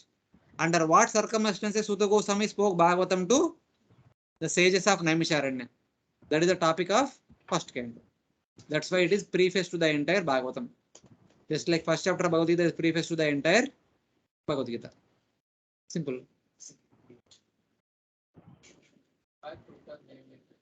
Prabhupada never named, that is BBT given. Prabhupada ने बोला क्या आपको मैंने नाम दिया करके? So means what? It is given means Prabhupada only gave name or what? It is given by BBT, some of the BBT. Power bank. So now we have few more minutes. We'll just start 17th chapter and then we'll break for today. In the 17th chapter, the questions and answers between King Parikshit and Dharma are discussed. And also the punishment and mercy. Punishment awarded to Kali and the mercy received by Kali are also described. This is the subject matter of 17th. Very interesting and very important chapter. Request all the devotees to come next week without taking an excuse. We will discuss this. So these are the subsections of the chapter 17. So we will see them now. So of course, having all the things are now Parikshit Maharaj's actual activities are now this chapter talks about his activity. Many among the many activities that Parikshit Maharaj performed, the most important activity is punishing Kali. How did Parikshit Maharaj punish Kali is what is told in this chapter. Tatra ko mitu namraja hanyamanam anatvatat dandahastam cha vrishalam dadrishe lupalanchanam. Suta Goswami said, after reaching that place, Maharaja Parikshit observed that a lower caste Sudra, dressed like a king, was beating a cow and a bull with a club, as if they had no owner. Suta Goswami is saying that at Kurukshetra, the king saw the Shudra dressed as a king. Kali by nature is supposed to be a Shudra, but he dressed like a king. And he is beating an unprotected cow and an unprotected bull with a stick held in his hand. Holding a stick, Kali is beating heavily the bull and the cow who are unprotected, who has no master to protect them. This is a metaphorical understanding. Hanyamana means beating. The Shudra or the markings of a king, which broke the custom followed in Satya Yuga, Treta Yuga, Dwapara Yugas. In Satya, Treta, Dwapara, only the king would appear like a king. The Brahmana would appear like a Brahmana. Vaishya would appear like a Vaishya. Shudra would appear like a Shudra. But in Kali Yuga, Even though without proper qualification, one want to be like a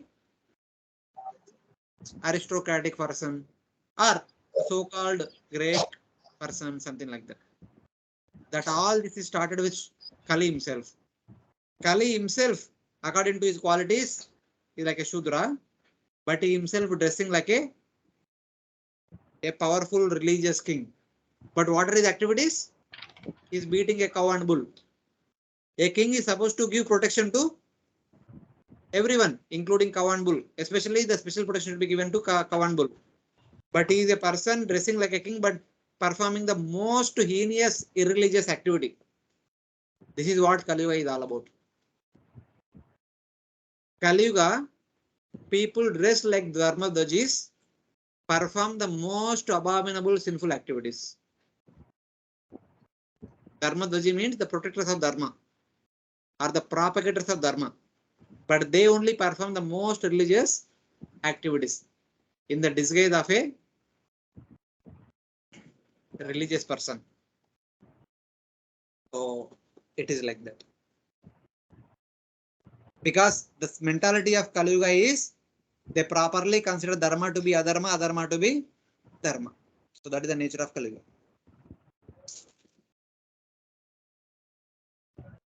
Vrisham Mrunala Davalam Mehantam Iva Bibyatam Vepamanam Padaikena Sidantam Shudrataditam.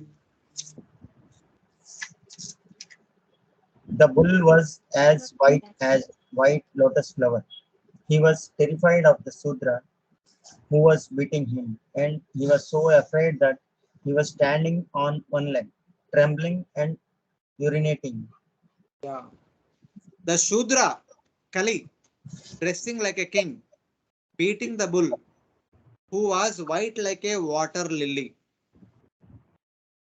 Vrisham Mrunala Davalam. The bull is white like a water lily. The white like a water lily, that metaphor is given, the comparison is given, it is spotless. Dharma is supposed to be spotless. Because the bulls are generally some in white color, that's why bull metaphor is given. And bull is also symbol of strength, strong. So by following Dharma, we also become strong. That's why bull metaphor is used. And bull color is white. Dharma is supposed to be spotless. So in that way. But Vrisham Brunala Davalam, the bull which is white like water lily, but it is fearful. Vibhyatam.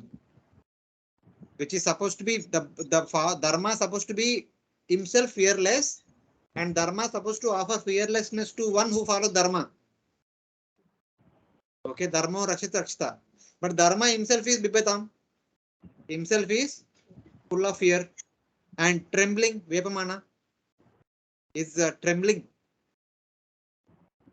And it is weak and standing on one leg. Padaikena. Sidantam means weak. Padaikena means standing on one leg. Who appear to be urinating.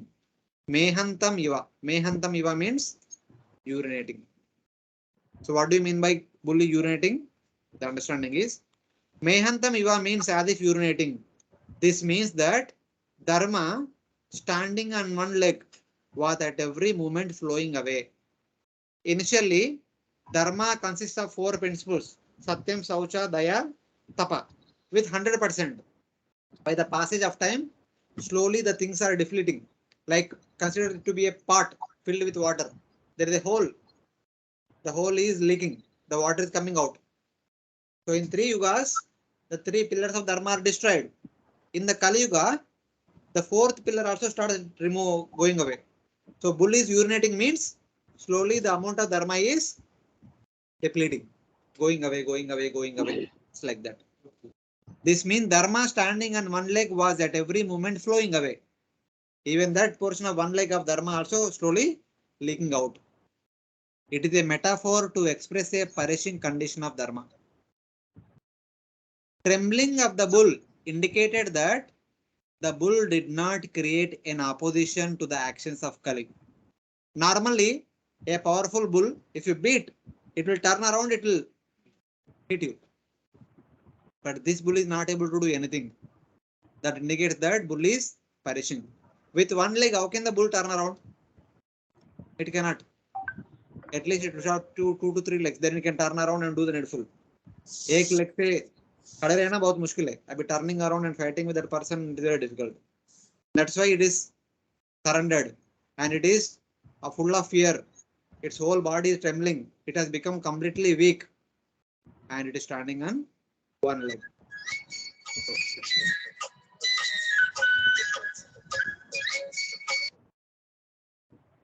Hare Krishna, devotees who are not speaking, kindly mute.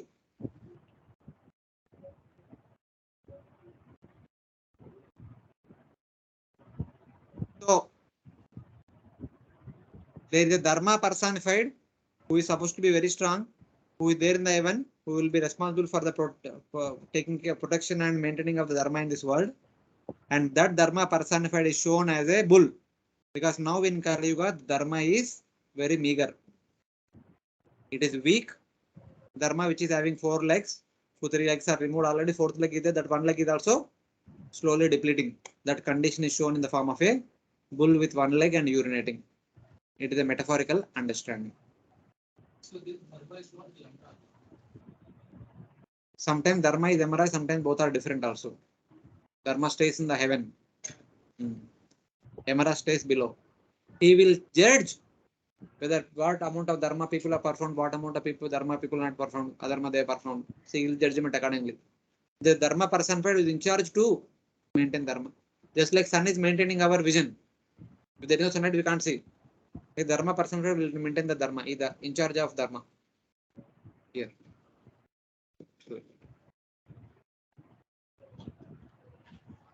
And next verse talks about the cow. Gam cha dharma dugdam dinam vrusham sudra padaha ata vivastam ashruvadanam kshamam yavasamichyatim. Although the cow is beneficial because one can draw religious principle from her, she was now rendered poor and scalpless. Her legs were being beaten by a Sudra. There were tears in her eyes, and she was distressed and weak. She was hankering after some grass in the The description of the cow. Then Parikshit Maharaj saw a cow who is the giver of ghee for the sacrifice. Dharma dugdam. It is only from cow there comes ghee. It is only by ghee we can perform yajna. It is only by the performance of yajna Dharma is accomplished. Without yajna, Dharma is not accomplished. Varnashram Dharma cannot be accomplished without performance of yajna. So yajna can be accomplished only by the presence of ghee. Ghee only will be available only if the cows are there, and cows are well protected. So everything is interrelated. So then Parikshit Maharaj saw the cow, giver of ghee for the performance of sacrifice. But that cow is without a calf. Vastam, there is no calf. Without a calf, how can a cow be happy? How can a cow will give milk? How can yajna can be accomplished? How can dharma will be maintained? So it's like that, all are interrelated. And because there is no calf, she is suffering very greatly. As she was being kicked by the Shudra. Gam cha dharma guham, sar dharma dugdam, dinam brusham Shudra padahatan. So with the legs, the Shudra is kicking the cow left and right. So she is crying. The thin cow with tears in her eyes. Shamam, the cow became weak because it's not feeding, not fed only. Cow is not fed only. Then what to speak of her being normal? And Ashruvadanam, the tears are flowing like anything. Desired the share of sacrifice. Yavasam ichatim. And that cow wants some food in the form of not grass, sacrificial oblations. Cow means here Mother Earth. Mother Earth also will receive our oblations when we perform yajna only. That is our food. Just like Devatas receive their food when we perform yajna, Mother Earth also receives our food when we perform yajna. So there is no yajna. There is no food for the cow. And cow's calf is taken away. How cow will give milk? How yajna can be, how ghee will come? How yajna can be performed? Like everything is interrelated. She is suffering due to lack of calf, due to lack of food, and more than that, she is becoming weak. And above all, she is continuously punished by Kali personified. And why she is not protected? Because there is no dharma. Why there is no dharma? Because there is no yajna is performed. Why no yajna is performed? Because there is no ghee. Why there is no ghee? Because cow is under painful condition. Why pain? There is no calf. So there is no milk. There is no curd. There is no butter. There is no ghee. Wait. Dharma Duga means giver of ghee for the sacrifice. She, the earth was without a calf because the grains, the child of the earth, had been destroyed. There is no calf means there are no grains which are supposed to be grown by natural dharmic principle. Annat bhavanti bhutani parjanyadanna sambhava. When there are grains, we can perform yajna. When there is yajna, the devatas are fed sufficiently. Then there will be more rain. Then there will be more grains. So when there is a calf, by being affectionate to the calf, the cow will give milk. So we can take out the milk. That milk will yield in the future other things. It's like that. There, the bull urinating means dharma is depleting. Here there is no calf means there are no food grains, which are the children of Mother Earth. Even the milk also food grains, both we can take. The child is also food grains and the milk is also food grains in that sense. Of course, milk can be directly taken as ghee. Even the end product of milk is ghee. She has tears in her eyes because of the destruction of Dharma. She was thin because sacrifices were not performed. It is only when we perform sacrifice, there is food offered to the Mother Earth. If there is no food, there is starvation. So she became weak. She desired the share of sacrifice. She is feeling hungry. So this is the explanation of the scene which was shown to Parikshit Maharaj.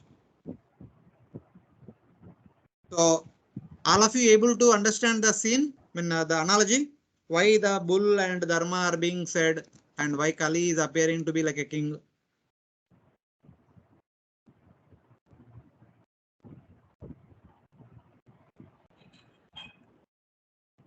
Hare Krishna? Yes, Prabhuji. Okay, thank you. Papricharata Maruda Kartaswara Parichadam Mega Gambirya Vacha Samaropita Karmuka.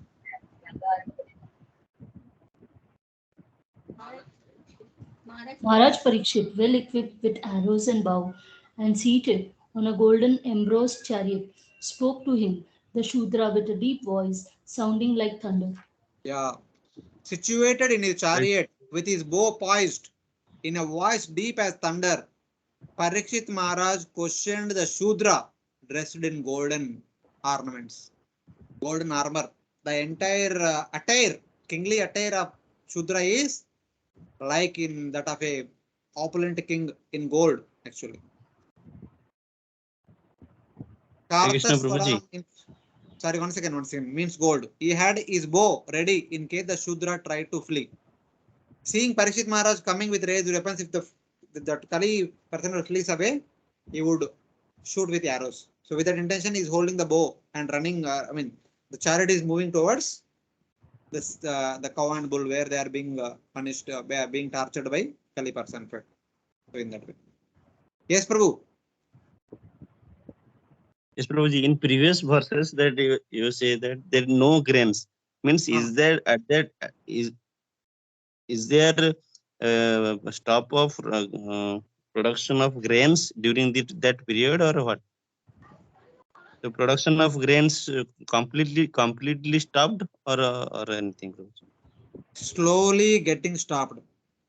By the influence of Kali, slowly the food grains are getting stopped. Even today also, if you see, slowly the production of the grains in a natural way is getting stopped. Nowadays, people are producing the grains in artificial means by using so many fertilizers, by using the seeds which are genetically modified. In the future, maybe few decades or few centuries later, all the food will be company manufactured, not natural. Even in the West nowadays, the artificial meat is becoming popular. Artificial meat, because there is a shortage of meat now. So they are introducing artificial meat and they are calling it as vegetable meat. It's not a non-vegetarian meat, vegetarian meat. So like that. That is what will happen in the future. The food will be no more natural. It will be all artificial. If we don't care for agriculture and cow protection. So, Prabhuji, like, Hare Krishna. From Hare where they will prepare this food? Like grains, if it will not be naturally grown. see, now what they are doing, instead of using agriculture in the organic way, they are trying to produce more yield by putting a lot of fertilizers. Yes. And hybrid field. So eventually they get into cloning. Eventually, just like they are inventing the artificial meat, like that they invent in the future. Scientists are working on these areas nowadays. That is a popular scientific area nowadays. So very soon you will understand how it will happen. Cloning, like they did for sheep and all like that. That means basically you put one grain, add some, put it into reaction. It will produce. It will expand like foam. It will create a lot of food stuff, and that will be eaten by people. Oh Krishna. So, even now also there are so many plastic basmati rice are very much available in the market. Many times we don't know what is actual basmati rice, what is plastic basmati rice. So that is one thing. So it's like that. It is too better go back to Godhead. Kasvam macharane loke baladhamsi abalan bali naradevo siveshena natavat karmanatvija. Oh, who are you? You appear to be strong and yet you dare kill within my protection those who are helpless. By your dress, you pose yourself to be a godman king, but by your deeds, you are opposing the principle of twice born Kshatriyas. So Mataji, whenever you read the translation, kindly keep your microphone close by. And once you are done with reading, you kindly mute. So we are getting Yes, so many Prabhuji. noises, and whenever you read, that is also not clear. Yes, Prabhuji. Then custom, who are you? Having power. You attack the weak and weak with force in the world under my protection. Like an actor, you appear to be a king by dress, but by your actions, you are a Shudra. Who are you? Acting like the most powerful person, do you dare to punish a cow and bull who are unprotected, and that too in my kingdom, and dressing like a king? I never heard of a king like this. Who are you? Doing all these things in my kingdom. Like that, Parishit Maharaj speaking to Kali personified. Who are you to commit violence in my presence? Then Kali said, I am a king. Then Parishit Maharaj says, since I am the king of the entire earth, how can you be the king? Then Kali says, I am the king because I am wearing the dress of a king. Kali says that I am the king because I am wearing the dress of a king and acting like the king.